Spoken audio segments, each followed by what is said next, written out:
Good morning and have a nice day. Today आपका topic रहेगा parasympathetic and sympathetic. वैसे अपन ने कल वाली क्लास में इसको कवर कर लिया था, फिर भी इसको हम रेगुलर लेते हुए चलेंगे और चीज़ों को आगे डिस्कस करेंगे। देखो कल अपन ने पढ़ा था कि सिंपैथेटिक नर्वस सिस्टम और पैरासिम्पेथेटिक नर्वस सिस्टम होता है ना। तो दो आपका नर्वस सिस्टम के दो पार्ट्स हैं। अब ये सिंपैथेटिक क्या रोल करते हैं और पैरासिम्पेथेटिक क्या करते हैं? आवाज नहीं, ठीक है। तो पैरासिम्पेथेटिक और सिंपैथेटिक क्या करते हैं काम कि जितने भी आपके बॉडी के अंदर एक्टिविटी हो रही है, गैस्ट्रिक जूस का रिलीज होना, पेनक्रियाटिक जूस का रिलीज होना, है ना, प्यूपिल का बड़ी होना छोटी होना, ये सारे के सारे कौन रोल करते हैं? आधा पैरासिम्पेथेटिक और सिंपैथेटिक। जैसे कि एग्जांपल 4 लेते हैं, आई का छोटी होना। आई छोटी कब होती है? प्यूपिल छोटी कब होती है? बाहर जाओगे, धूप आएगी, एकदम लाइटिंग भी तेज होगी ना, तो भी आंखें छोटी हो जाती है ना। तो उस समय एक्टिवेट कौन होता है? पैरासिम्पेथेटिक नर्वस सिस्टम एक्टिवेट होता है और वो आंखों को क्या कर देता है? कॉन्स्ट्रिक्ट कर देगा, छोटी कर देगा ताकि प्रोटेक्ट कर सके। सिंपैथेटिक नर्वस सिस्टम क्या होता है? जब आप एकदम अंधेरे में हो तो आपकी प्यूपिल डायलेट हो जाती है, थोड़ी सी आंखें बड़ी हो जाएगी। क्यों? उस समय उसको इतना प्रोटेक्शन की रिक्वायरमेंट नहीं है। तो यही था, अपन ने यही चीजें देखी थी पैरासिम्पेथेटिक और सिंपैथेटिक नर्वस सिस्टम में। अच्छा, कल अपन ने ये भी कर लिया था ना, right A short note on digestion of mechanism. अब देखो इसको समझ लो जनरली, वैसे तो पता ही होगा तुम लोगों को भी मैकेनिज्म क्या है डाइजेशन का। खाना किस तरीके से बॉडी में जाता है, कैसे डाइजेस्ट होता है, सभी को पता ही है ना। कैसे डाइजेस्ट होता है कोई बताएगा? नहीं पता है? तो खाना रोज खा रहा है तुझे पता ही नहीं है क्या हो रहा है? एक्चुअल में देखिएगा, सबसे पहले फूड की एंट्री होती है बाई माउथ, या और कहीं से होती है क्या? क्या पता किसी के? कहीं से नहीं हो रही ना, और बाई माउथ ही हो रही है। जैसे ही माउथ में जाएगा, सबसे पहले माउथ के अंदर दो चीज होती है, मैकेनिकल और केमिकल। मैकेनिकल कौन कर रहा है और केमिकल कौन कर रहा है? सलाइवा। सलाइवा में क्या है? एंजाइम है ना, टाइलिन और एमाइलेज। एमाइलेज का काम क्या? स्टार्च का ब्रेकडाउन करता है। और टाइलिन का क्या है? कोई भी फॉरेन पार्टिकल्स जा रहा है अंदर, उसको ट्रैप करने का काम किसका है? इसका। ये हो गया अपना माउथ का काम, मैकेनिकल और केमिकल। फिर जाएगा किसके थ्रू अंदर? Pharynx, oesophagus. Oesophagus also known as food pipe, है ना, भोजन नली बोला जाता है, भोजन नली बोला जाता है। और वो अंदर जाएगा। देखो इसोफेगस में कुछ नहीं होता, इसोफेगस का काम क्या है? खाली माउथ से खाना लेकर स्टमक तक लेकर आना, यही काम है। अब स्टमक में जाएगा और स्टमक में क्या होगा? केमिकल, मैकेनिकल और केमिकल दोनों डाइजेशन होंगे, ठीक है ना। अब केमिकल डाइजेशन कैसे होगा? HCl। ये क्या होता है? एसिड होता है, हाइड्रोक्लोरिक एसिड बोलते हो। इसका काम क्या है? खाने को क्या करेगा ये? खाने को मतलब छोटे छोटे पीसेस में कन्वर्ट कर देगा। एकदम आप ऐसे बोल सकते हो, खाने को गला देगा, सड़ा देगा, है ना, छोटे छोटे पार्ट्स में, ताकि स्मॉल इंटेस्टाइन कितनी सी पतली होती है उसमें इजीली क्या कर सके? ट्रांसपोर्ट इजीली हो सके, है ना, पूरा। अब देखिएगा, स्टमक में पेप्सिन भी होता है। पेप्सिन का काम क्या? प्रोटीन का ब्रेकडाउन करना। तो अगर कोई खाने में प्रोटीन वाला खाना आपने ज्यादा खाया है तो उसको ब्रेक करने का काम किसका हो गया? अब कुछ एक स्टमक के एसेसरी ऑर्गन्स होते हैं, जैसे कि लीवर। लीवर का काम क्या है? बाइल जूस को सिक्रेट करना। और पेनक्रियाज, पेनक्रियाज का काम क्या है? Pancreatic juice. पेनक्रियाटिक जूस भी हेल्प करता है डाइजेशन में। और उसके अलावा और क्या है? Gall bladder. गोल ब्लैडर का काम क्या? बाइल जूस को स्टोर करना। अब ये बाइल जूस करता क्या है, कोई बताएगा क्या? हाँ, बताया था मैंने, डाइजेस्टिव सिस्टम पढ़ाया था तब, है ना, फैट्स को ब्रेक करने का काम। अब आप ऐसा तो है नहीं भाई कि खाना खाओगे तो खाने में कार्बोहाइड्रेट भी होता है, प्रोटीन भी होता है ना, लिपिड्स, फैट्स सारे होंगे ना। अब फैट्स ज्यादा कर खाना, कौन सा ऐसा खाना होता है जिसमें फैट्स होते हैं? दूध, दही, मक्खन, घी, ये सारे के सारे क्या है? फैट्स वाले खाने हैं, ठीक है। और ये हेल्दी फैट्स है, समझ गए ना। अब जैसे कि आप मार्केट से मिलने वाला जैसे नहीं होता, फास्ट फूड में डालते हैं वो बटर मिल्क, वो थोड़े से अनहेल्दी हो जाते हैं। अब जैसे आपने देसी घी खाया ना, वो क्या है? हेल्दी है, बॉडी के अंदर जाएगा तो कुछ इसके साइड इफेक्ट नहीं है, नुकसान नहीं पहुंचाएगा। अब उस फैट को डाइजेस्ट करने, उस फैट को ब्रेक करने का काम बाइल का है। तो अगर ये एसेसरी ग्लैंड्स अगर नहीं होती तो फैट्स इजीली ब्रेक नहीं हो पाता, और जब फैट्स इजीली ब्रेक नहीं हो पाता है, डाइजेस्ट नहीं हो पाता है, तो आपको पता है ना कि भाई अपन ज़्यादा फैटी खाना खा लेते हैं ना और उसको डाइजेस्ट नहीं कर पाते हैं, पिंपल्स आ जाते हैं। होता कि नहीं होता? कहते हैं ना ज़्यादा ऑयली खाना खा रहा है, पिंपल्स आना। और क्या होता है? बॉडी का फैट बढ़ जाता है, चर्बी बढ़ जाएगी बॉडी में। होती कि नहीं होती? तो वो सारे के सारे क्या है? अनडाइजेस्ट फैट होता है जो आपकी बॉडी से फिर दिखना स्टार्ट हो जाता है। और जब तक आप क्या करते हो कि भाई आपने खाना खाया और इजीली वर्कआउट एक्सरसाइज करते हो ना, तो फैट बर्न होगा और बर्न होकर मसल्स में कन्वर्ट हो जाता है। किस में हो जाता है? मसल्स में। इसलिए कहते हैं ना भाई कोई जिम विम जाता है तो थोड़ा सा फैट ज़्यादा भी यूज करे तो उसकी बॉडी क्या कर जाती है? डाइजेस्ट कर जाती है। क्यों डाइजेस्ट करेगी? कि भाई वो जिम जा रहा है और वहाँ पे एनर्जी बर्न हो रही है, और एनर्जी बर्न हो रही है तो बॉडी की सेल को क्या चाहिए? फैट चाहिए, कार्बोहाइड्रेट चाहिए, प्रोटीन चाहिए। समझ गए ना ये चीज़? तो अपन थे स्टमक में, HCl प्लस पेप्सिन। अब क्या करेगा खाना? बहुत ही माइन हो गया, अब वो जाएगा स्मॉल इंटेस्टाइन के अंदर। स्मॉल इंटेस्टाइन का काम क्या है? Complete absorption. ठीक है ना? जितना भी खाने के अंदर न्यूट्रिएंट है, कोशिश रहेगी भी कि स्मॉल इंटेस्टाइन की उस खाने से उसको एब्जॉर्ब कर ले, है ना? एब्जॉर्ब करते ही कुछ टोटल न्यूट्रिएंट कहाँ चला जाएगा? सेल्स के पास। और सेल्स क्या करेगी? जिस बॉडी को, जिस पार्ट्स को, जिस ऑर्गन को रिक्वायरमेंट है उसको सप्लाई करने का काम करेगी। अब क्या करेगा खाना? कंप्लीट डाइजेशन तो हो गया, अब खाना कहाँ जाएगा? लार्ज इंटेस्टाइन, बड़ी आंत। अब बड़ी आंत में क्या रहता है कि भाई मतलब डाइजेशन बिल्कुल नहीं होता, लेकिन अगर उस कंटेंट में थोड़ा सा वाटर का क्वांटिटी है तो उस वाटर के क्वांटिटी को क्या कर लेगा? एब्जॉर्ब कर लेगा। और आपको पता है लार्ज के बाद में फाइनली रेक्टम में जाके स्टोर रहता है, और स्टोर होने के बाद में एनस के थ्रू पास आउट हो जाता है। तो ये मैकेनिज्म है। अब आप इस मैकेनिज्म को चाहे थ्योरी बना के लिख लो और चाहे तो एरो करके फ्लो चार्ट बना के लिख लो। कैसे बनाओगे flow chart? Food, mouth, oesophagus, stomach, और ऐसे बना के आने वाले को अच्छे मार्क्स मिलते हैं मेन एग्जाम में। जो थ्योरी लिखते हो ना आप, कचरा लिखने से अच्छा है इस तरीके का बना के लिख के आ जाओ। लार्ज इंटेस्टाइन, और लार्ज से फिर रेक्टम, और रेक्टम से फिर एनस। अब इसका मैकेनिज्म समझाना है ना, तो अब आप क्या करोगे कि भाई माउथ लिखा है, माउथ के आगे ऐसे एरो करके लिख दो एमाइलेज होता है एंजाइम्स, और टाइलिन होता है। एमाइलेज का क्या काम? टाइलिन का क्या काम? इसोफेगस का सीधा सीधा आगे लिख दो transport of food from mouth to. Stomach का क्या लिख दोगे? स्टोर फूड करता है, और कब तक रहता है? होल्ड करता है 2 से 3 आवर्स। और फिर लिख दोगे आप HCl और पेप्सिन का एक एक। फिर आप स्मॉल इंटेस्टाइन में आओगे और लिख दोगे कंप्लीट डाइजेशन ऑफ फूड।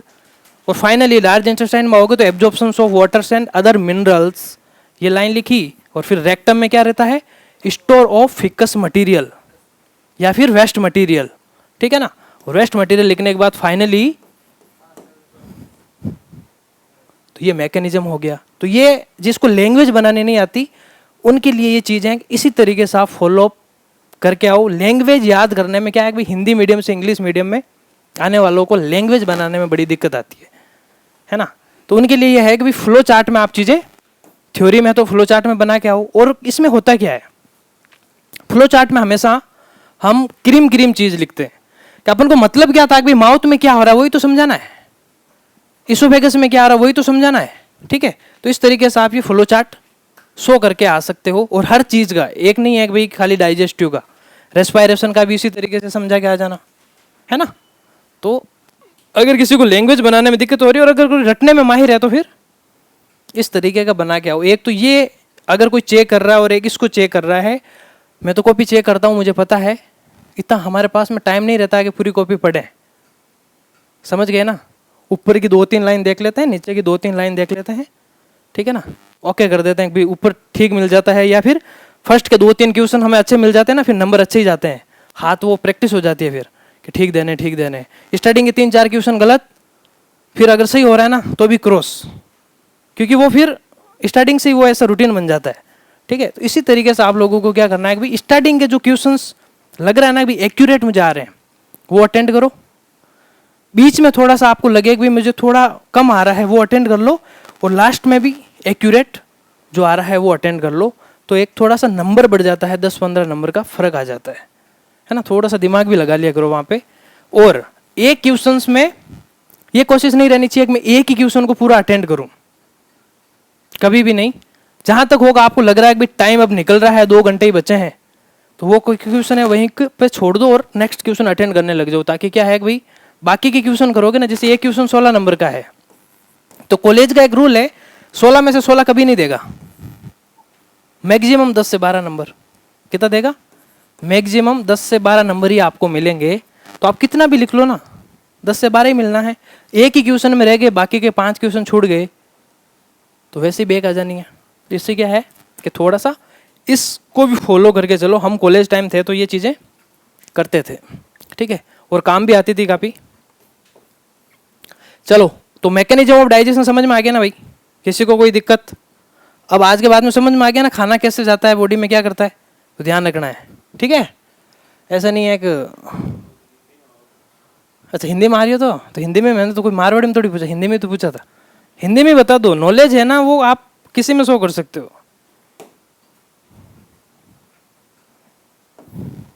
अब देखिएगा क्या आ रहा है, right A short note on blood coagulation process.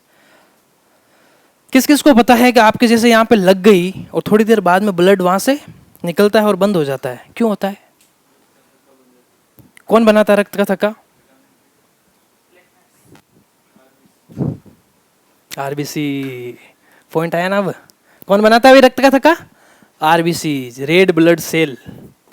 अरे यार ये खुद ब्लड सेल है ये खुद एक ब्लड सेल है, ये क्या करेगी, है ना। प्लेटलेट्स होती है ना, ये आरबीसीज को हेल्प करती है क्या करने के लिए, एक्यूमुलेट ऑफ ब्लड, एंड वहां पे ब्लड क्लोट के लिए थोड़ी सी वो रेस्पॉन्सिबल होती है। और उसके साथ साथ में blood clotting factor, blood clotting factor, vitamin के और प्लेटलेट्स, इन लोगों का तीनों का ग्रुप होता है। और ये क्लोटिंग फैक्टर बड़े ही इंपॉर्टेंट है। जैसे कभी हीमोफीलिया डिजीज सुना है नाम, है ना, उसमें क्या एब्सेंस रहती है, क्लोटिंग फैक्टर की एब्सेंस रहती है। ये क्लोटिंग फैक्टर उसमें, जिस पेशेंट में हीमोफीलिया होगा उसमें क्लोटिंग फैक्टर नहीं होते, उस वजह से उस बंदे में क्या नहीं बन पाता, रक्त का थक्का नहीं बन पाता। वो कहीं गिर गया, ब्लड निकल रहा है तो कंटिन्यू निकलता रहेगा जब तक उसके इंजेक्शन नहीं, विटामिन के का भी लगता है और क्लोटिंग फैक्टर का भी इंजेक्शन लगता है उनके, ठीक है। तो इस चीज़ का आपको ध्यान रखना है। तो ब्लड कोगुलेशन कैसे होता है, क्लोट कैसे होता है, इस चीज़ को अपन समझते हैं। रेस्पॉन्सिबल कौन है, 3 चीज़ें हैं बॉडी में, के, प्लेटलेट्स, क्लोटिंग फैक्टर, ठीक है। अब चलो आगे देखते हैं अपन क्लोटिंग फैक्टर क्या क्या है, इसको भी समझेंगे। एक वैसे आएगा आपका क्लोटिंग फैक्टर का क्वेश्चन भी, नाम पूछ लेता है ना, कि अभी क्लोटिंग, टोटल क्लोटिंग फैक्टर कितने हैं अभी टोटल क्लोटिंग फैक्टर? एक ही है, 13। किसने बताया आपको 3 होते हैं? 13 होते हैं, 3 किसने बताया? 13 होते हैं भाई चलो, अरे यार ये क्लोटिंग फैक्टर थोड़ी है, मैं तो ये 3 चीजें हैं जो रेस्पॉन्सिबल है। क्लोटिंग फैक्टर तो तुम लोग क्या सुनते हो रे, ब्लड क्लोटिंग फैक्टर, विटामिन के और प्लेटलेट्स, ये 3 रेस्पॉन्सिबल है ब्लड को क्लोट करने के लिए। अब क्लोटिंग फैक्टर पूछा है वो है 13। क्लोटिंग फैक्टर कितने हैं? 13। विटामिन के 1, और विटामिन के में भी टाइप होते हैं, पता है क्या? Vitamin K1, K2, K3, details में समझो तो इन चीजों को, है ना। प्लेटलेट्स और भी टाइप होती है, फर्दर डिवाइड, जैसे कि आप आरबीसीज पढ़ते हो फर्दर डिवाइड होती है ना, डब्ल्यूबीसीज फर्दर डिवाइड होती है चीजें। मतलब प्लेटलेट्स पे 10 बुकें बनी हुई है, स्टैंडर्ड बुकें। कोई स्टडी करता है ना, रिसर्च करता है, एक टॉपिक पे करता है, पीएचडी करता है, तब एक छोटी सी टॉपिक पे करता है, एक मॉलिक्यूल्स पे करता है, और उसकी पीएचडी हो जाती है। तो है ना, चीजें अपन क्या कर रहे हैं, सिर्फ ऊपर की चीजें देख रहे हैं कि भाई प्लेटलेट्स का काम क्या है। तो 5वीं क्लास का बच्चा भी बता सकता है अगर ढंग से इंग्लिश मीडियम से कोई पढ़ा हुआ है तो। अब हिंदी मीडियम वाले तुम लोगों को यूँ लग रहा है कि भाई मतलब बहुत बड़ी तोप पढ़ रहे हैं, कुछ नहीं है, ये 5वीं क्लास के क्वेश्चन है, छोटे बच्चे को भी पूछोगे ना कि विटामिन के क्या करता है, वही बता देगा क्लोटिंग के लिए रेस्पॉन्सिबल है, क्योंकि 5वीं क्लास में एक्चुअल में आती है चीज़ें। चौथी 5वीं की बुक लेना अभी की, और मैं देखता हूँ काफ़ी मतलब अभी देखिए मैंने 4th और 5 की मतलब स्टूडेंट की अच्छा खासा नॉलेज दिया हुआ। हमारे टाइम नहीं था, कैसे कबूतर ही था सिर्फ, है ना। पहली दूसरी में कैसे कबूतर तक ही हम सीमित थे। अब बहुत अच्छा चीज़ें दे रखी है। इंग्लिश मीडियम वालों के तो बेसिक बहुत अच्छा है, अगर बच्चा पढ़ता है तो। चलो अब देखते हैं, blood coagulation is a process of forming a clot और thrombus in order to prevent excess loss of blood from the body. अब देखिएगा ब्लड क्लॉटिंग क्यों रेस्पॉन्सिबल है, कि आपकी बॉडी से एक्सेस ब्लड का लॉस नहीं हो। अब जैसे यार यहाँ पे कट लग गया तो ऐसा जरूरी थोड़ी है कि वो कम से कम 20 मिनट ब्लड निकले, 1-2 मिनट के बाद में ब्लड क्लॉट होना जरूरी है ना। क्यों जरूरी है, अगर कंटिन्यू निकलता रहेगा तो ब्लड की कमी हो जाएगी ना, और जब ब्लड की कमी हो जाती है तो क्या होता है,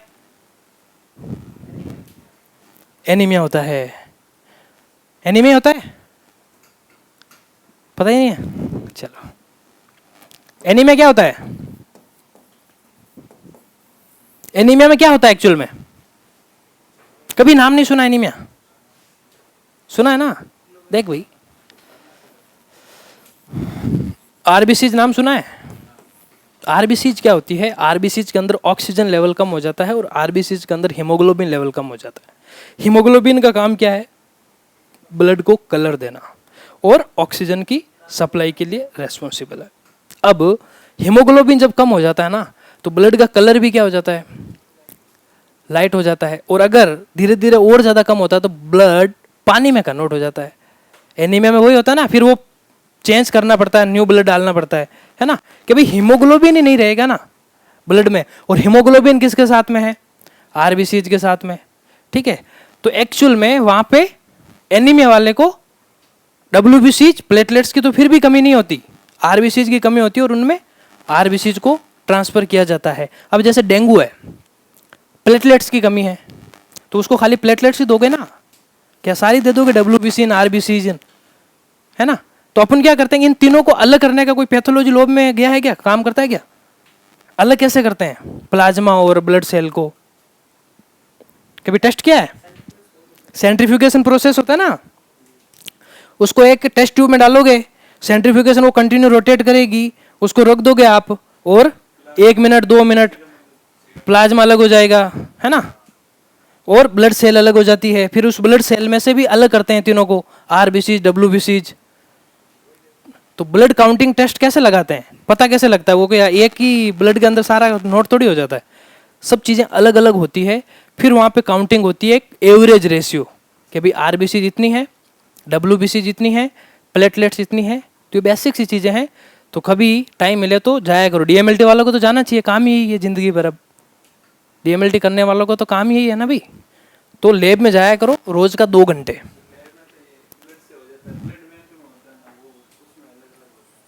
जैसे कि भाई आजकल तो बड़ी मशीन आ गई है ना, तो अंदर का अंदर ही वो खुद ही सारा अलग कर लेती है, ठीक है ना।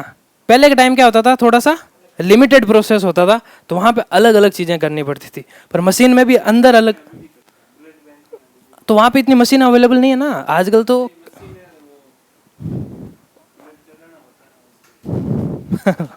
अरे भल्ली चढ़ाना हो भाई, जैसे जैसे टेक्नोलॉजी बढ़ती है ना, तो क्या है कि ह्यूमन का जो काम करने का तरीका वो हो गया कम। अब एक आपको पता है तो नेट पे चैट जीपीटी आ गया है, आपके दिमाग में कुछ भी आ रहा है आप उसको बोल दो, वो आपको सारी चीज़ें बना के दे देगी, समझ गए ना। पहले क्या करना पड़ता था कि भाई यूट्यूब पे मुझे वीडियो डालना है, तो मैं सारी चीज़ें लिखता था एक एक सोच के। आज मैं चैट जीपीटी को बोलूँगा कि मुझे फार्मास्यूटिकल केमिस्ट्री के टैक्स लगाने हैं, वो सारे टैक्स दे देगी आपको। मुझे फार्मास्यूटिकल केमिस्ट्री का टाइटल लगाना है तो सारे टाइटल दे देगी आपको। तो इतनी टेक्नोलॉजी बढ़ गई है। आपकी फ़ोटो लिख के आपने लिख दिया कि मुझे मेरी फ़ोटो का कार्टून बनाना है, वो आपको कार्टून बना के दे देगी। ये है चैट जीपीटी। तो कितनी टेक्नोलॉजी हाई हो गई है। तो आजकल ये मशीनें भी इतनी हाई हो गई है, जैसे फार्मेसी वालों का, डीएमएलटी वालों का कुछ अगर प्रैक्टिकल होता है ना, तो पहले अपन हीमोग्लोबिन का क्या करते थे, ब्लड सैंपल लेते थे, एक वो साहिल मीटर्स करके आता है पता हो तो, उसमें से हम हीमोग्लोबिन को मेजर करते थे। आजकल तो सैंपल लिया मशीन में, सीबीएसई वाली मशीन आती है, सारी की सारी 5-10 मिनट के अंदर तो रिपोर्ट आ जाएगी।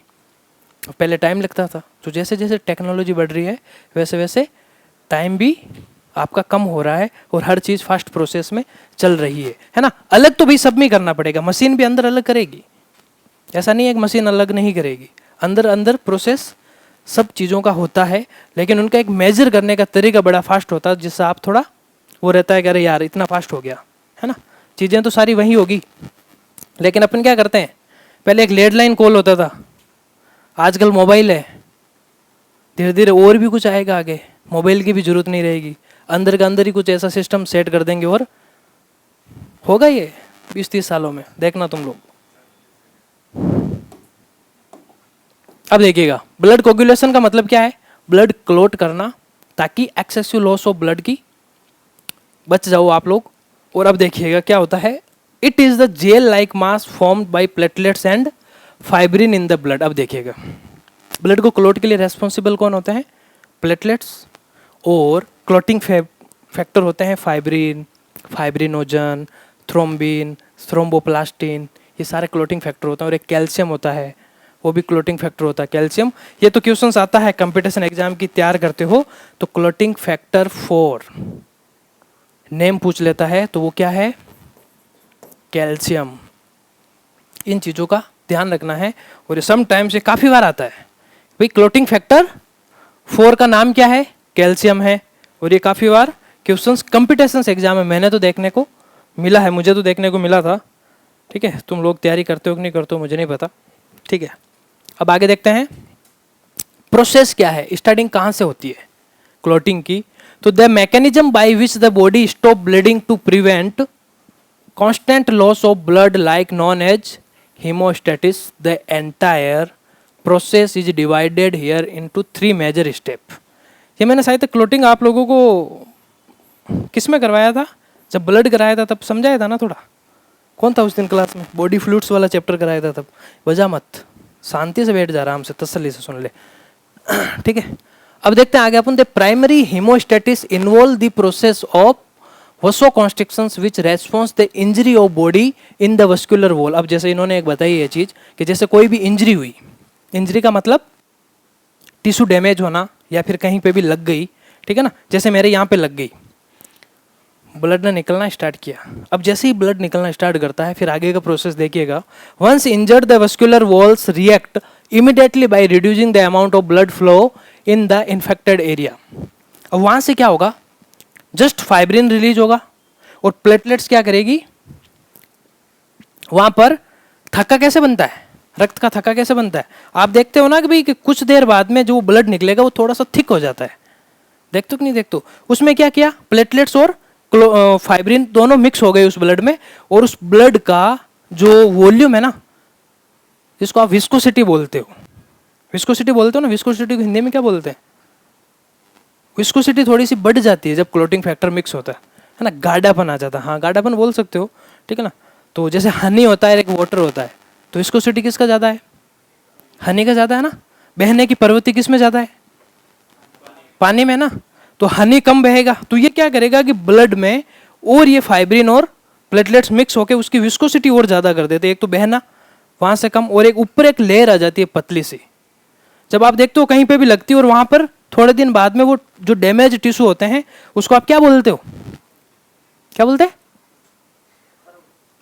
ख्रूंट, ख्रूंट ख्रूंट नहीं बोलते हैं अपन, उसको क्या बोलते हैं यार, ख्रूंट तो आप बोलते हैं मारवाड़ी में, उसका एक नाम है, और क्या बोलते हो हिंदी में, क्या बोलते हो तुम, नहीं पता है क्या, ख्रूंट ही बोलते हो हिंदी में भी, चलो मान लो ख्रूंट बोलते हैं। जो वो क्या है, डैमेज टिश्यू है, इंजरी हुई, और इंजरी होते ही आपका टिश्यू डैमेज हो गया, और डैमेज हो गया फिर न्यू टिश्यू बन गए। अब एक यहाँ पे क्वेश्चन आ जाता है कि ऐसे बॉडी के कौन से सेल है जो एक बार इंजर हो गए तो वापस नहीं बनते हैं, न्यूरॉन सेल। कौन सी सेल है, न्यूरॉन सेल। इसलिए तुम लोगों से कहा जाता है गाड़ी चलाते समय हेलमेट लगाया करो, एक बार डैमेज हो गए ना तो लाइफ टाइम के लिए भूल जाओ कि वापस वो रीजनरेट होंगे, कभी नहीं होते। जैसे यहाँ पे लगी, अब जैसे मेरे यहाँ पे लगी थी, निशान दिख रहा है ना, यहाँ पे टिश्यू डैमेज हुआ था, अब कुछ समय बाद में वापस न्यू आ गई, तो ये रीजनरेट हो गया ना। लेकिन न्यूरॉन एक ऐसे बॉडी के सेल है जो वापस कभी भी रीजनरेट नहीं होते हैं। ये भी क्वेश्चंस बेसिक नॉलेज का है और आप लोगों से पूछ सकता है। तो यहाँ पे इन्होंने बताया कि इंजरी हुई, ब्लड निकलना स्टार्ट हुआ, उसके साथ में मिक्स क्या हुआ, फाइब्रिन, प्लेटलेट्स, और उसकी विस्कोसिटी को बढ़ा दिया। विस्कोसिटी बढ़ेगी तो ब्लड स्लो हो जाएगा निकलना। फिर आगे का देखते हैं अपन। नेक्स्ट क्या करता है, platelets play a key role in converting the injured area to stop bleeding. अब देखिएगा, प्लेटलेट्स रेस्पॉन्सिबल थी। They also activate a process that form a fibrin clot known as secondary haemostasis. तो प्लेटलेट्स और fibrin दोनों mix होकर उसको clot करने का काम करते। सबसे पहले प्लेटलेट्स आएगी, वो मिक्स होगी। प्लेटलेट्स मिक्स होने के बाद में सेकंड नंबर पे आपके क्या आएंगे, फाइब्रिन आएंगे। ये क्लोटिंग फैक्टर है, ठीक है। आगे देखते हैं, this lead to release the stored granular contents which contain serotonin, ADP and thromboxanes which result in further activations of platelets in the blood plasma. अब देखिएगा, ये सर्टोनिन, सेरोटोनिन, ये क्या है, खुशी वाला हार्मोन। कभी नाम सुना है? क्या करता है खुशी वाला हार्मोन, क्यों कहते हैं इसको? मूड स्टेबलाइजर होता है ये, मूड को मेंटेन करके रखता है। कोई कहता है ना यार मूड खराब हो गया मेरा, क्यों कहता है? इसका लेवल कम हो जाता है, ठीक है। और इसका लेवल ज़्यादा बढ़ने से पागल भी हो जाता है आदमी। ज़्यादा हंसेगा, खुशी ज़्यादा होगी, एनी टाइम जाते जाते रास्ते में ऐसे कर रहा है तो फिर उसको पागल ही बोलोगे ना। लिमिट में होना चाहिए सर्टोनिन, अगर लिमिट में है। हाँ, कभी कभार ज़्यादा खुशी होती है तो लेवल इसका बढ़ता है, तो उस समय हम कोई ग्रुप में हैं, बैठे हैं, या फिर दोस्तों के साथ में हैं, है ना, या फिर अकेले हैं, कभी ज़्यादा ही खुशी वाला माहौल आ गया, है ना, कि भाई मेरे यूट्यूब पे सब्सक्राइबर 1 मिलियन हो गए और मुझे बड़ी खुशी है कि नहीं है? तो वहाँ पर थोड़ा सा वो तो तू पी के देख। मैंने कभी ट्राई नहीं किया। भांग पीने से इसका क्या मतलब है? भांग पीने से तो सीएनएस आपका, है ना, सीएनएस क्या हो जाता है, रिलैक्स हो जाता है, सीएनएस की एक्टिविटी जीरो हो जाती है, तो आपका सीएनएस अच्छे से परफॉर्म ही नहीं कर पाएगा। तब जो आप बकवास करते हो उस समय, नहीं हंसी ऐसा नहीं है वैसे। हंसी वाली गैस तो वो होती है नाइट्रस ऑक्साइड, उसका है एक सिम्टम्स के भाई वो अगर चली जाती है तो फिर आप जो करोगे ना, जैसे हंस रहे हो तो हंसने लग जाओगे, जो बोल रहे हो वो करने लग जाओगे। भांग में तो सीएनएस को रिलैक्स करता है। एल्कोहल में क्या करता है? तो एल्कोहल पीने वाले तो कोई गाली बकता है, कोई हंसता भी है ना। तो अलग अलग ब्रेन के अंदर क्या थिंकिंग चल रही थी उस समय, वो बकता है पीने के बाद। भाई मैंने देखो ये चीज़ मैंने नहीं देखी तो मैं इसके बारे में कोई लेक्चर नहीं दूंगा, ठीक है। अगर मुझे नॉलेज होता तो मैं बता देता, है ना। भांग पीने से इतना आइडिया है कि सीएनएस होता है रिलैक्स, सीएनएस की एक्टिविटी हो जाती है जीरो। उस समय वो बॉडी का बैलेंस ही नहीं बनाएगा, तो जो आपके दिमाग में जो चीज़ें पहले सोच रखी थी ना, वही चीज़ें चलती। जैसे कहता है ना कि दारू पीने के बाद में सच बोलता है, अरे सच नहीं बोलता है वो। एक्चुअल में क्या रहता है, उसने पहले जो कर रखी थी चीज़ें, अब उसका ब्रेन तो उस समय एक्टिव है नहीं, तो उसके जो पीछे वाला जो मेमोरी था ना स्टोर, वही चीज़ें वापस निकल के आती है। तो उसमें कुछ गलत चीज़ें हैं तो भी बोल देगा, सही चीज़ें हैं तो भी बोल देगा, ठीक है, वही चीज़ें हैं। अब देखिएगा, thromboxane which result is further activation of platelets in the blood plasma since the platelets alone could not secure the damage cause of vessels walls those blood clot should be formed necessary. अब देखिएगा, आप इतनी language बनाते ही क्यों? सीधा सीधा blood clotting का सीधी सी चीज़ है, बनाओ ना आप लोग फ्लो चार्ट। मेरा तो कहना है कि एचएपी में तो जो फ्लो चार्ट और डायग्राम पे फोकस करेगा ना, इजीली पास हो जाओगे। डायग्राम किस किस का ध्यान रखना है आप लोगों को? टॉपिक में क्या क्या है आप लोगों के? डाइजेस्टिव है, रेस्पिरेटरी है, नर्वस सिस्टम है, नर्वस में न्यूरॉन का डायग्राम रखना है सिर्फ, सर्कुलेटरी में हार्ट का डायग्राम, रिप्रोडक्टिव में मेल एंड फीमेल दोनों है, और इसके अलावा सेल है क्या, टिश्यू, सेल टिश्यू है तो सेल का डायग्राम, टिश्यू का क्लासिफिकेशन, ब्लड है तो फिर क्या चाहिए, ब्लड का generally introduction, RBC, WBC, platelets, endo और एक्सो दोनों है। तो बड़ा सिलेबस लंबा है भाई।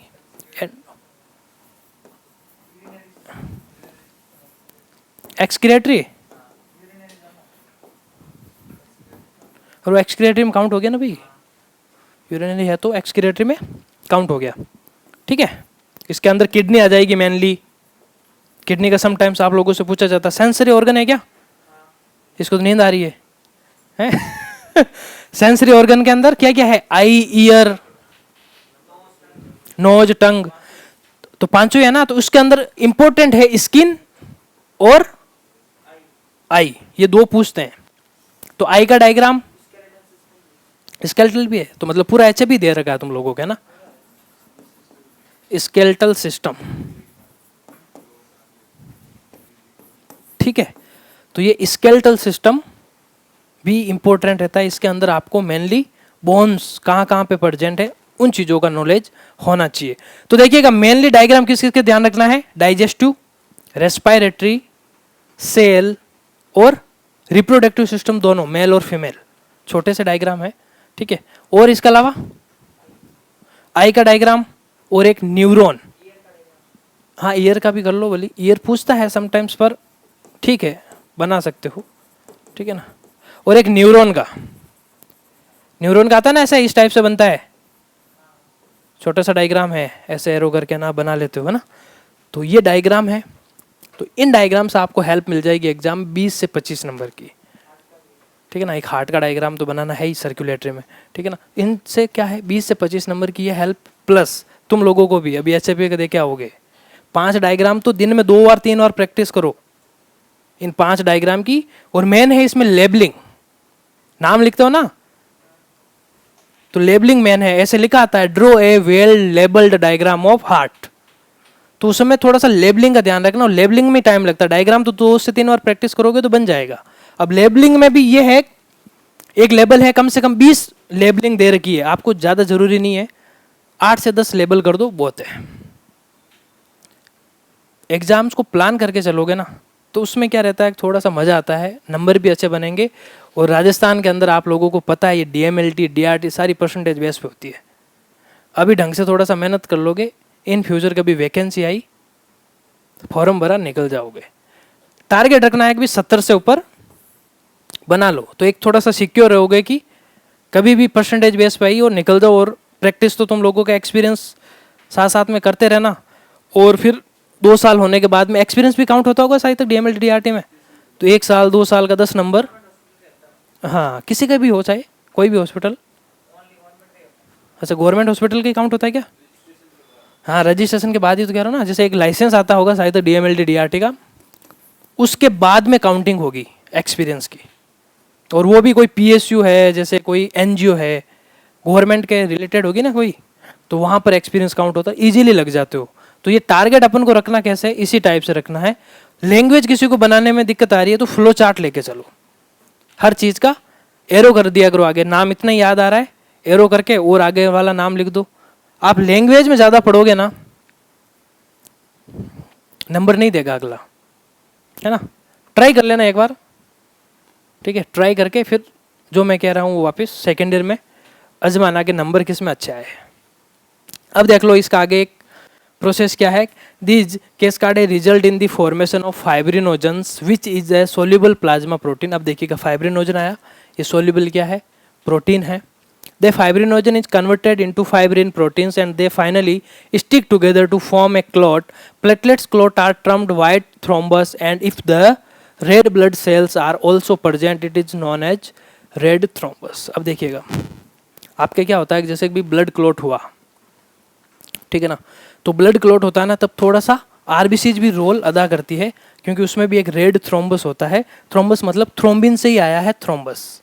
थ्रोम्बिन आप लोगों को सभी को पता है क्लोटिंग फैक्टर है ना। क्लोटिंग फैक्टर अभी आगे आएगा तो अपन देखेंगे 13 फैक्टर कौन से है, ठीक है ना।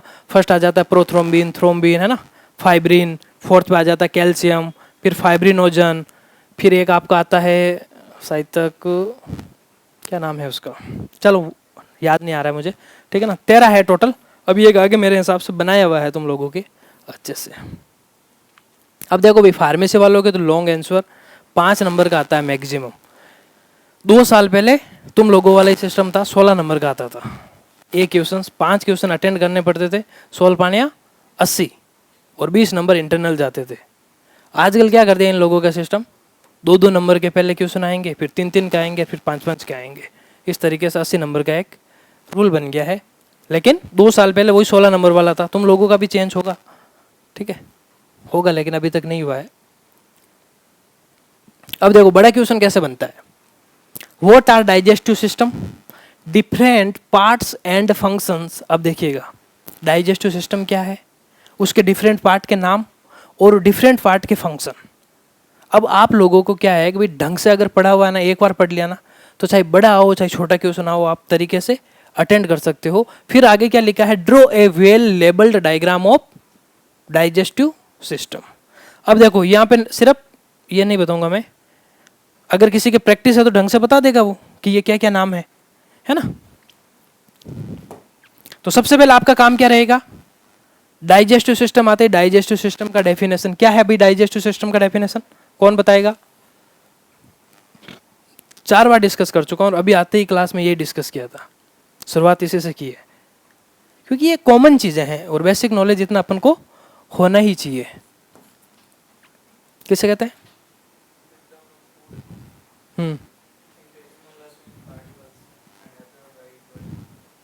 क्या करता है ये डाइजेस्टिव सिस्टम, एक प्रोसेस होता है जो कॉम्प्लेक्स पार्टिकल्स को किस में कन्वर्ट करेगा, सिंपल में, ताकि क्या हो सके, इजीली आपकी सेल एब्जॉर्ब कर सके। इसके लायक बनाता कौन है, digestive system. The human digestive system consist of gastro intestinal tract. चलो ये तो बाद की बात है, तो सीधा पहले आपको क्या करना है, कॉम्प्लेक्स को सिंपल में कन्वर्ट करता है ताकि इजीली वहां से न्यूट्रिएंट एब्जॉर्ब कर सके, ठीक है। अब देखिएगा इन्होंने बताया कि ह्यूमन डाइजेस्टिव सिस्टम सबसे पहले क्या कंसिस्ट करता है, GI tract, gastro intestinal tract को कंसिस्ट करता है, प्लस द एसेसरी ऑर्गन। और क्या करता है अभी साथ में, ऑर्गन्स। कौन से होते हैं एसेसरी ऑर्गन, अभी नाम बताए थे, लीवर, गोल ब्लैडर, पैनक्रियाज, ये एसेसरी ऑर्गन है ना, इनका भी काम है किसकी हेल्प करना, डाइजेशन, ठीक है। अब आगे देखते हैं, digestion involve in the breakdown of food into smaller and smaller components until they can absorbed and assimilated into the body. वो इस लायक बन जाए कि आपकी बॉडी उसको एब्जॉर्ब कर सके और इजीली एसिमिलेटेड कर सके। अभी एब्जॉर्ब करना और एसिमिलेट करना दोनों एक सेमी टर्मिनोलॉजी है, तो इस चीज़ का आपको ध्यान रखना है। अब आप क्या करोगे, सबसे पहले डेफिनेशन दी, अब आपका काम रहेगा डायग्राम का। तो सबसे पहले आपको पता ये क्या है, ये माउथ है, नोज लिख दो, नेजल कैविटी लिख दो, ठीक है। अब ये क्या है, माउथ, फिर यहां पे क्या आ जाते हैं, टिथ। ये क्या है, हैं? पक्का सलेवरी ग्लैंड है, लिख रहा हूं मैं। 4th नंबर पे क्या है, गलतियां कितनी फिर देखेंगे अपन, पक्का फेरिंग्स, चलो फेरिंग्स। 5 नंबर पे क्या है, इसोफेगस। 7 पे ये लीवर है, चलो लीवर।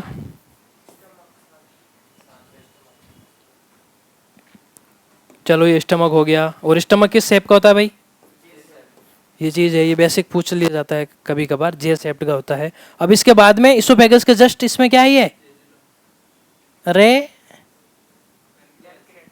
पेनक्रियाज। फिर ये 9 नंबर पे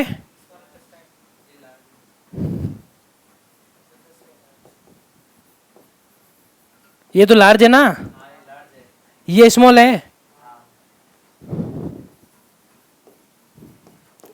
तो अभी इन्होंने भी थोड़ी सी गलती कर दी है, पहले 9 नंबर पे देना चाहिए था इनको स्मॉल, है ना। चलो खैर कुछ नहीं। अब 11 नंबर पे ये क्या है भाई, और 12 पे, अब अपन ने गलतियां कितनी की है ये देखते हैं, ठीक है। ओले गया, चलो 1 नंबर पे क्या आया, माउथ। यहाँ पे गलती क्या की थी, नेजल कैविटी की गलती की थी, पर माउथ यार इन्होंने यहाँ पे क्यों किया, है ना। माउथ इनको यहाँ पे करना चाहिए था, यहाँ पे टीथ है ना, चलो खैर कुछ नहीं। सेकंड पे क्या हो गया? टीथ। थर्ड पे क्या हो गया? Salivary glands. 4 पे क्या हो गया जी? फेरिंग्स। 5 पे क्या हो गया? इसोफेगस। 6 पे क्या हो गया? लीवर। 7 पे हो गया? 8 पे हो गया आपका? 9 पे क्या हो गया? लार्ज। 10 पे क्या हो गया? स्मॉल।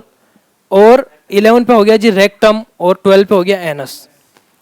तो अगर आप इस डायग्राम को भी 1 से 2 बार बना के प्रैक्टिस करो तो ये आपको ये लेबलिंग है। अब ये मेन लेबलिंग है। आप चाहो तो इनके अंदर की चीजें भी लिख सकते हो, पर आपको इतनी सी लेबलिंग ही रखो बहुत है, ठीक है ना। तो ये हो गया आपका डाइजेस्टिव सिस्टम। अब देखिएगा डाइजेस्टिव सिस्टम का मेन फंक्शन क्या क्या है, क्या करते हैं ये बताएं मैं आप लोगों को। एक तो डाइजेशन ऑफ फूड, कॉम्प्लेक्स को सिंपल में कन्वर्ट करते हैं, है ना, ब्रेक डाउन ऑफ फूड, ये 3-4 फंक्शन है, ठीक है। और ये क्या करता है? बॉडी की ग्रोथ के लिए रेस्पॉन्सिबल है। अगर डाइजेशन ढंग से होगा तो आपकी बॉडी की ग्रोथ अच्छी होगी ना, है ना। बॉडी में एनर्जी, अब बॉडी में एनर्जी कहाँ से आती है? बॉडी की ग्रोथ कहाँ से होती है? कि भाई वो न्यूट्रिएंट को एब्जॉर्ब कर रहा है। और बॉडी की ग्रोथ कब होगी? जब आप हेल्दी खाना खाओगे। ऐसा नहीं है कि रोज फास्ट फूड खाओ, डाइजेस्टिव तो बेचारा करेगा ना, उसको तो करना है काम, है ना। लेकिन वो कब तक अपनी ताकत लगाएगा? अगर आपने रोज फास्ट फूड खाना स्टार्ट कर दिया तो बॉडी को क्या नहीं मिल पाएगा? न्यूट्रिएंट नहीं मिल पाएंगे। और जब बॉडी को न्यूट्रिएंट नहीं मिल पाएंगे तो बॉडी अच्छे से ग्रोथ नहीं करती है, फिर इसकी तरह पतले से रहोगे। रोज फास्ट फूड खाता है ये?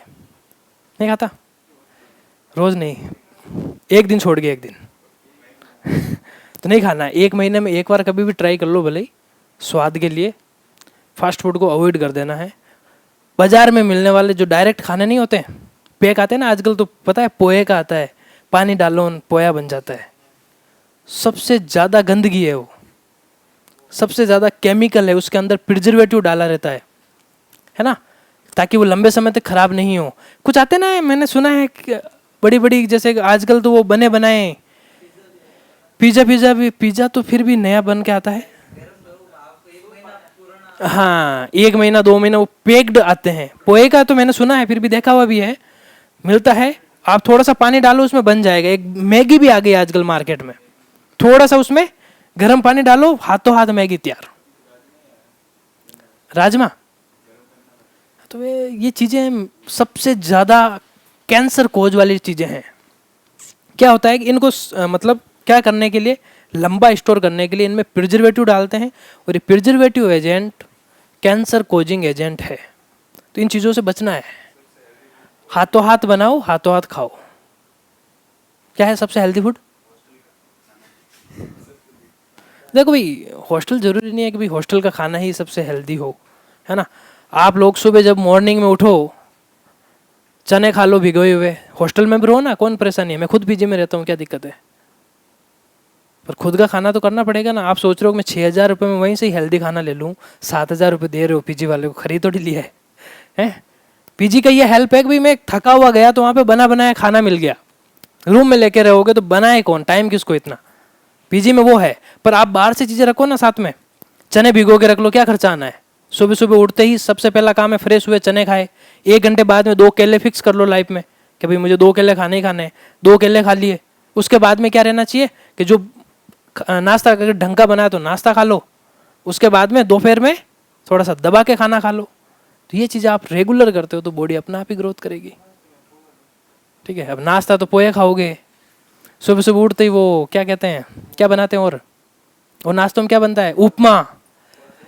अब भूखे पेट अगर मैगी पास्ता, भूखे पेट, और भूखा पेट जो खाना जाता है ना वो सबसे ज़्यादा एब्जॉर्ब करती है बॉडी। इसलिए कहा जाता है कि भूखे पेट हमेशा हेल्दी चीज़ बॉडी में डाला करो। भूखे पेट उठते ही तुम लोग 10 दिन पास्ता खा लेना, 11वें दिन पेट खराब। 10 दिन मसालेदार सब्जियां खा लेना, 11वें दिन लूज मोशन के शिकार, है ना। फिर वो दस्त डॉक्टर भी नहीं रोक पाएगा। एक्चुअल में फर्स्ट टाइम जब सुबह सुबह उठते हैं ना अपन, तो क्या है, पेट रहता है एकदम फ्रेश हुए, खाली हो जाता है, और उस समय थोड़ा सा स्टमक का टेंडेंसी बढ़ता है ज़्यादा एब्जॉर्ब करने की चीज़ें, बॉडी की सेल्स भी एब्जॉर्ब करती है। तो उस समय कहा जाता है आपको हेल्दी चीज़ थोड़ा सा बॉडी में डालो। तो सुबह सुबह अगर आप 4 बादाम भी भिगो के खा लेते हो ना, तो उसमें से भी अच्छा प्रोटीन मिल जाता है। एक दोपहर को खाओ, खाना खा के 4 बादाम खाओ, कुछ फर्क नहीं पड़ेगा। भूखे पेट 4 बादाम खा लो, भूखे पेट चने खा लो, तो अपना बॉडी एक सिस्टम है भाई, पूरा का पूरा बॉडी एक सिस्टम के हिसाब से चलता है। इतने सारे सिस्टम बने हुए हैं ना, तो उसको आप इसी तरीके से लेके चलो। अनहेल्दी खाना तो यूज ही नहीं करना है। अब अनहेल्दी में क्या क्या इंक्लूड है? कोल्ड ड्रिंक है, गोलगप्पे। गोलगप्पे तो ठीक है रे, 10 रुपए के आजकल मार्केट में 3-4 ही देते हैं, तो 4 से कुछ फर्क नहीं पड़ना है। अब 50-60 रुपए के खाओगे तो नुकसान करेगा वो, पर रेगुलर नहीं करना है यूज। 1 महीने में कभी भी एक बार खा लो, अलग चीज है, क्योंकि ह्यूमन टेंडेंसी है बिना खाए रह नहीं सकती, ठीक है। और बिना खाए रहना भी नहीं चाहिए। जिंदगी में सारी चीज़ों का स्वाद लो, लेकिन रेगुलर उसको लाइफ में मत अपनाओ, ठीक है। अब देखो फंक्शन में क्या क्या है। 2 मेन फंक्शन है डाइजेस्टिव सिस्टम के। एक तो क्या हो गया अभी, डाइजेशन, और एक मैकेनिकल और फिजिकल डाइजेशन हो गया, ठीक है। अब देखिएगा आगे कि ये क्या करता है, एब्जॉर्प्शंस करता है न्यूट्रिएंट का, है ना। एब्जॉर्प्शंस करके किसको दे देता है, बॉडी की सेल को, और सेल फिर आगे जिस ऑर्गन को, जिस पार्ट्स को रिक्वायरमेंट है उसको सप्लाई कर देती है। आगे कुछ बचा है क्या? अब आ गया menstruation cycle, very very important है। क्या होती है menstruation cycle?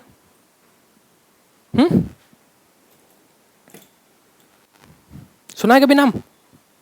Menstruation cycle means female के अंदर होती है ये, पर मंथ पीरियड्स नहीं आते हैं, नाम सुना है ना। तो हर 28 डेज के बाद में क्या होता है, पीरियड्स आते हैं। अब ये मेंस्ट्रुएशन साइकिल जरूरत क्यों है? मेल में आती है क्या? क्यों? क्यों नहीं आनी चाहिए मेल में? मेल में भी तो आनी चाहिए ना, फीमेल में क्यों आ रही है? हंसना नहीं है, क्यों आ रही है? मेल में क्यों आनी नहीं चाहिए और फीमेल में क्यों आती है, कौन बताएगा? ये हंस रहा है। अब देखो इस चीज को समझ लो। एक्चुअल में मेंस्ट्रुएशन साइकिल रेस्पॉन्सिबल होती है ओवा बनाने के लिए, अंडाणु को बनाने के लिए। समझ गए ना? ओवा का मतलब समझते हो? अंडाणु। मेल के अंदर क्या होता है, स्पर्म, ठीक है। अब इसके फीमेल के अंदर फीमेल का रिप्रोडक्टिव सिस्टम आप लोग जब पढ़ोगे तो आपको पता लगेगा कि भाई फीमेल का रिप्रोडक्टिव सिस्टम मेल के कंपेयर में अलग होता है। अलग होता है कि नहीं होता है? अलग होता है ना, पूरा का पूरा, है ना। तो इसमें क्या रहता है कि मेल के अंदर बनते हैं स्पर्म, फीमेल के अंदर बनते हैं ओवा, ठीक है। अब इस ओवा को रिलीज करने के लिए पर मंथ मेंस्ट्रुएशन साइकिल चलती है फीमेल में, ठीक है। और ये मेंस्ट्रुएशन साइकिल का भी एक टाइम पीरियड्स होता है। 50 से लेके 55 ईयर तक ये मेंस्ट्रुएशन साइकिल क्या हो जाती है, बंद हो जाती है। उस चीज को, उस टर्मिनोलॉजी को क्या बोलते हैं, मीनोपॉज। क्या बोलते हैं? ये पूछा जाता है व्हाट इज मीनोपॉज। तो आपको सीधा सीधा लिखना है कि भाई कि जब ये मेंस्ट्रुएशन साइकिल स्टॉप हो जाती है ना, वो इस स्टेज को अपन क्या कहते हैं, मीनोपॉज कहते हैं। और ये अब उसके 50-55 अगर किसी फीमेल के अंदर मेंस्ट्रुएशन साइकिल बंद हो गई, उसके बाद में वो प्रेग्नेंट नहीं हो सकती, उसके बाद में वो मां नहीं बन सकती। लेकिन मेल के अंदर स्पर्म जन्म से लेकर मरण तक स्पर्म रिलीज होते रहेंगे, ठीक है ना। लेकिन फीमेल के अंदर ओवा बनते हैं। अब देखिएगा, अब इस ओवा को बनने की जरूरत यूं है कि अगर भाई जैसे शादी हो गई और फिर फैमिली का प्लान करना है, तो ये मेंस्ट्रुएशन साइकिल कभी देखना कि कुछ ऐसी लेडीज होती है जिनकी मेंस्ट्रुएशन साइकिल इम्बैलेंस हो जाती होती है ना, कि भाई कभी 2 मंथ 3 मंथ 4 मंथ से एक बार, तो उनको फिर प्रेगनेंसी में काफ़ी समस्याएं आती है, प्रेग्नेंट नहीं हो पाती वो लोग, है ना। हो जाते हैं तो बच्चा बीच में ही मिसकैरेज हो जाता है। तो इस मेंस्ट्रुएशन साइकिल का बहुत बड़ा रोल है। और इसमें क्या होती है, साथ में ब्लीडिंग लॉस होती है। अब इस मेंस्ट्रुएशन साइकिल का फीमेल में एक और बेनिफिट है। क्या बेनिफिट है? प्रेगनेंसी का तो है ही, सेकंड क्या बेनिफिट है,